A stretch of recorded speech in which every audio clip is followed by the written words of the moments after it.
Hi, this is Hugo Venegas from the First United Methodist Church in Pueblo, Colorado.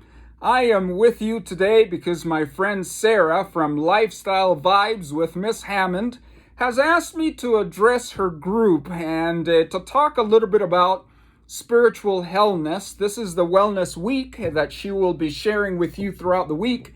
And she has asked me, Hugo, how can we maintain spiritual health in the middle of a pandemic? We know that over 47 million Americans have lost their jobs. We know that things are difficult. We know that we have been cooped up. We know that more people are getting sick. A lot of people are stressed out. People can't visit their friends. People have postponed weddings, and people have not been able to work in their office. So they're at home with the kids, and they're like, what are we going to do? We have the kids, and you can just do so many activities, and the kids are bored. I'm bored, and we can't deal with each other. Even the dogs are having a health crisis.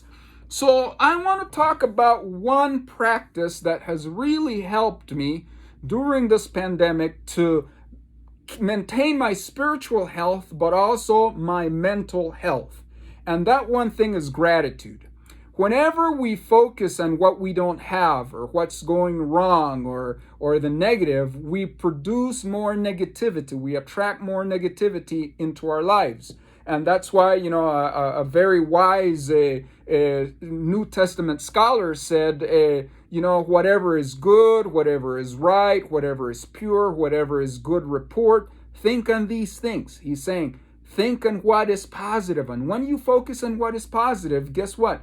We are able to generate more positivity and be able to appreciate more what life has to offer us. So I want to tell you that there are 4 practices around gratitude that I do, and I hope that one of these helps you, because gratitude helps us to count our blessings. Gratitude helps us to see what's going right instead of what's going bad. Gratitude cements joy in our lives, positivity. So the first thing that I do with gratitude, I'm going to give you 4 practices, is before I get out of bed, I count off on my fingers 10 things that I'm grateful for. And it can be big things to little things. Like I may say, God, I'm grateful for this life. Or if you're not a believer, whatever your form of belief or your spiritual background, the universe, Jesus, Buddha, whoever it is, what is important is for you to express your gratitude for being alive, for being on the planet. So I may start out and saying, God, thank you for today. It's a new day. Thank you for my daughters. Thank you for the Costa Rican coffee that I'm just about to have. Thank you for my beautiful niece and nephew, my triplets. The triplets are in the house, and I thank God for them. I may thank God for a good day of work. I may thank God that I had a wonderful call from a friend. I may thank God for my parents who gave me an education. I may thank God for that I have a job. I may thank God that there are people who reach out to me, and I thank God for my friends who have been really loyal and been there for me through thick, thin, and trials and tribulations. So I do that every morning before I roll out of bed. I thank God for 3 things with my finger.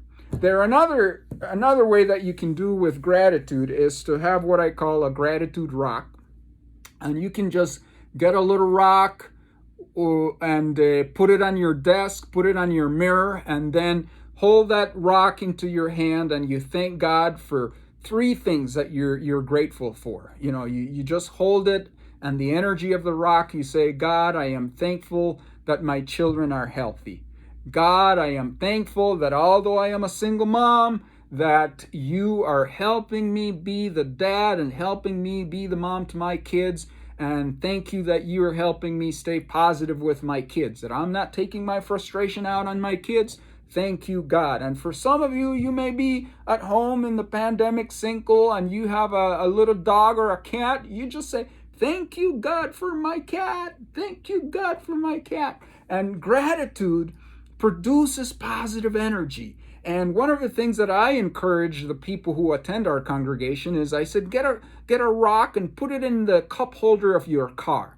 And whenever you're driving around and you see that rock, just thank God, thank the universe, thank whoever you believe in for 3 things that you're grateful for. There's another practice that I use, and it's a journal.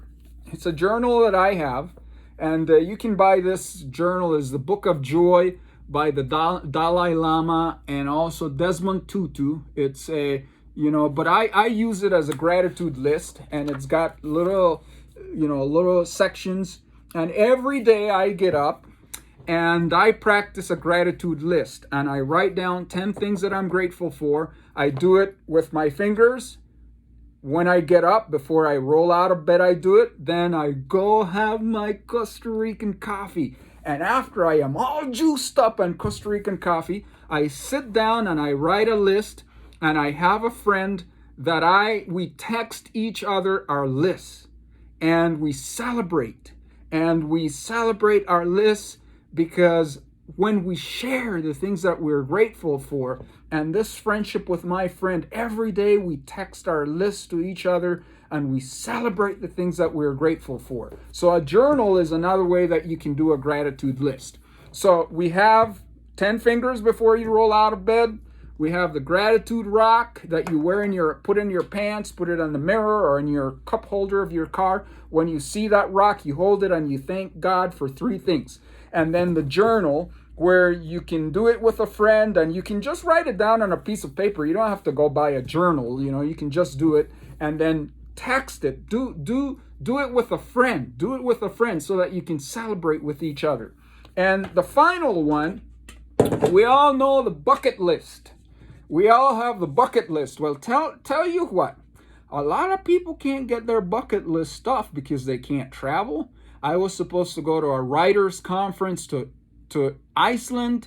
I was excited to go to this conference with writers all over the world, and now I can't go. So my bucket list of going to Iceland is frozen. Some of you had dreams and honeymoon trips and taking your kids to an island across the Caribbean, and now we can't go, so the bucket list is frozen. It doesn't need to be frozen. Now, I have a practice that I do with another friend, and I call it the arigato bucket.